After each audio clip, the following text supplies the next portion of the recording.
ساحة الحكومة بحي القصبة وسط تونس تعود إلى الواجهة مجددا من بوابة الاعتصامات والاحتجاجات.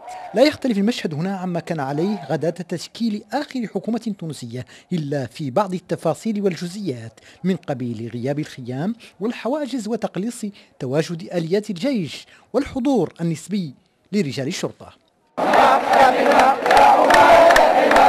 لن ينفك الاعتصام قبل سقوط النظام، شعار يتردد صداه ضمن مطالب بعضها قديم وبعضها جديد. الشعب يريد نظام برلماني.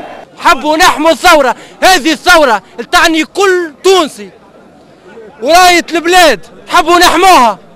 الإفراج عن السجناء مطلب رئيس كذلك.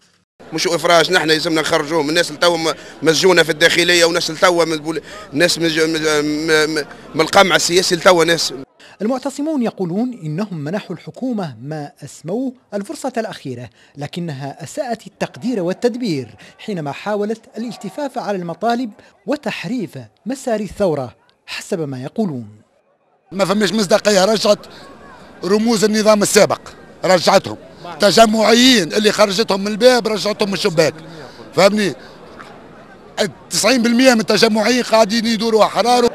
لذلك جرى التأكيد على إنشاء ما يودون أن يطلقوا عليه اسم مجلس حماية الثورة. مرة أخرى يعود المحتجون إلى ساحة الحكومة، والمطلب ما يزال كما كان، إسقاط الحكومة. محمد عبد الله ممين، العالم، تونس.